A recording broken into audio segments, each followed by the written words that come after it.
Seorang teman David lemparkan bola kristal dia. Dia tidak bisa membantu tetapi maju untuk mengambilnya. Karena ini adalah hadiah yang akan dia berikan kepada teman sekelasnya. Dan bola kaca baru saja jatuh tepat di sungai. Pada saat David mendapatkan bola kristal, kemudian hal yang tidak terduga terjadi. Air sungai yang dingin dalam sekejap meresap ke dalam dirinya. Pikir dia akan mati. Kemudian, air sungai membawanya ke perpustakaan. David sejenak jatuh ke dalam keadaan tidak tahu apa yang terjadi. Pada malam hari, dia pergi ke rumah yang tidak ingin pulang. Karena ibu dia meninggalkan tempat ini saat dia berumur 5 tahun. Dan sang ayah biasanya jika tidak memukulin, juga omong keras kepadanya. Kali ini ketika ayah hendak memukulnya, kemudian kekuatan supernya muncul lagi. Dia berteleportasi ke perpustakaan lagi. Sangat jelas bahwa dia telah memperoleh kekuatan super. Jadi dia segera berlari pulang. Dapatkan uangnya dan tinggalkan rumah. Kemudian dia mulai berlatih. Lihat saja atau pikirkan tempat yang ingin dia tujuin. Apakah bisa pergi ke sana secara langsung?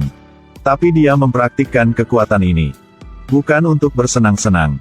Itu karena ingin merampok bank. Suatu hari, ketika dia pergi ke kamar mandi dan lihat lokasi berangkasnya. Di malam hari dia membawa tas dan segera teleport ke berangkas.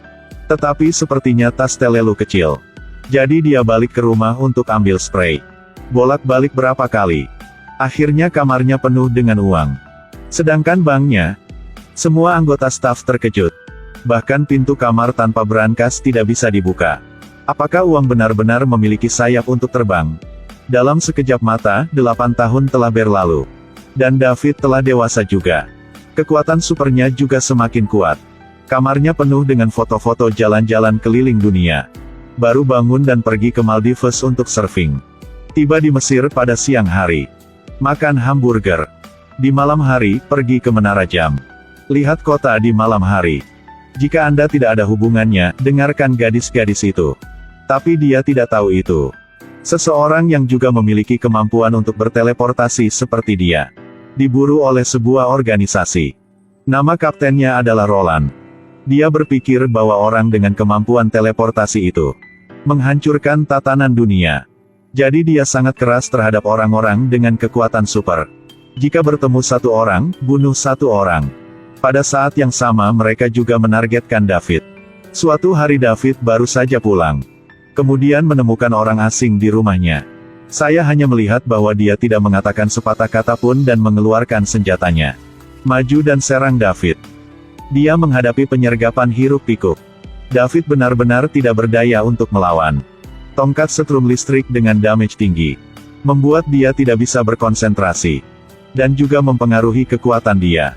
Karena untuk mencegah dia kabur, Roland menggunakan tali untuk mengikat kakinya. Dia memindahkan tongkat setrum dan teleport ke tempat lain. Gunakan gunting untuk memotong tali. Kemudian ambil uangnya dan teleportasi pulang. Suatu hari dia akan mengunjungi teman lamanya Millie. Tetapi tidak menyangka bahwa teman yang lain juga muncul. Di depan David menggoda Millie. Dia juga tidak banyak bicara. Tapi langsung lawan orang itu. Dia mendorong lawan ke tempat kosong. Lalu pergi bersama ke tempat menyimpan berangkas bank. Adegan yang satu ini membuat orang itu sangat takut. Kemudian David memberi Millie. Mari keliling dunia bersama. Dan Roland sedang melakukan pencarian di rumahnya. Dan menemukan foto Millie. Hari ini mereka juga pergi ke Colosseum. Di sini dia juga bertemu dengan orang misterius bernama Griffin. Seseorang yang memiliki kekuatan super teleportasi bahkan lebih kuat darinya. Griffin memberitahu David bahwa dia menjadi sasaran orang lain. Belum selesai omong.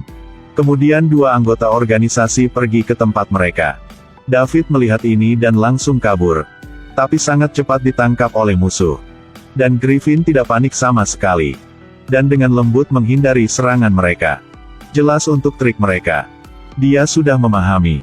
Mereka berdua sama sekali bukan lawannya. Hanya dalam beberapa saat dia mengalahkan mereka. Pada saat itu staf di sini mendengar suara. Tapi Griffin dengan cepat pergi dari situ. David dihentikan oleh polisi. Tapi dia juga tidak bisa mengungkapkan kekuatan supernya. Begitu saja, dia dibawa ke kantor polisi. Tidak lama kemudian, seorang wanita datang. Adalah ibu dia yang sudah bertahun-tahun tidak lihat. Dia memberitahu David, "Jika ingin hidup, pergilah dari sini. Jika masih tidak mau pergi, Mil akan mati karena dia." Setelah mengatakan itu, dia pergi. Setelah keluar untuk mencegah Millie terlibat. Mereka udah putus. Lalu dia pergi ke markas rahasia Griffin. Griffin memberitahunya bahwa organisasi itu pasti akan membunuhnya. Termasuk anggota keluarga kamu. David segera kembali ke rumah setelah mendengarkannya. Tapi ayahnya ambruk di tanah. Walaupun sampai di rumah sakit tepat waktu, itu tidak akan bisa menyelamatkan lagi. David sangat marah. Jadi dia menemukan orang yang dia kunci di bank. Seperti yang diharapkan, Roland sudah menemukannya. Selain itu, dia menceritakan semua tentang David. Untuk orang itu. Setelah mengetahui hal-hal ini, dia membawa alat bersamanya untuk membalas dendam pada Roland. Tapi Griffin menghentikannya. Karena dia sama sekali bukan lawan Roland. David memohon Griffin untuk bergabung dengannya. Tapi Griffin terbiasa jalan sendirian. Jadi tidak ingin kerja dengannya. Di hari-hari berikutnya, kemanapun Griffin pergi, David mengikuti celah ruang dan waktu untuk mengikuti Griffin. Melalui desakan David, Griffin akhirnya setuju untuk bekerja sama. Dan di depan David lakukan beberapa operasi. Baru saja melihat Griffin masuk ke dealer mobil. Kemudian bawa mobil untuk berteleportasi keluar. Dia menceritakan bahwa saat dia berusia 5 tahun, sudah punya kekuatan ini. Apapun juga, dia juga bisa berteleportasi. Mobil sekarang berteleportasi di jalan. Bahkan bisa muncul di udara. Keesokan harinya, David menghubungi Millie. Katakan padanya bahwa dia memiliki kekuatan. Karena dia khawatir Roland akan membunuhnya juga. Dalam sekejap mata dia membawa Millie ke markas Griffin. Pada saat yang sama Roland juga datang ke rumah Millie. Selain itu, bawalah detektor jejak. Pria ini setelah melakukan beberapa operasi. Detektor jejak membawanya ke tempat di mana jejak itu berada. Setelah itu, dia membawa bawahannya untuk mengejarnya. David tidak memiliki pengalaman tempur. Sangat cepat diikat di dinding. Tidak bisa bergerak. Roland juga tidak punya banyak kata. Dia mengeluarkan senjatanya dan bersiap untuk mengakhiri hidupnya. Untungnya, Griffin mengambil tindakan tepat waktu. Roland hampir dibakar. Tapi dia juga tidak takut. Griffin dikalahkan hanya dalam beberapa pukulan. Griffin benar-benar marah sekarang. Kemudian dia berteleportasi ke tempat lain. Mengendarai satu mobil kembali dan bergegas. Roland melihat itu dan segera berbaring. Hampir mati. Setelah beberapa saat bertarung, sesaat kembali ke rumah Millie. Griffin juga mengambil detektor jejak. Tapi yang tak terduga terjadi. Di celah teleportasi, Roland telah menangkap Millie. Griffin dirasuki oleh kebencian. Dia akan mengambil bom dan pergi ke sana. Konvergen tanpa henti dengan Roland. Tapi Millie masih di tangannya. Bagaimana jika dia terluka? Jadi David membawa bom itu bersamanya. Griffin juga mengejarnya. Dua pria bertarung di piramida, Mesir. Bahkan Kolosseum.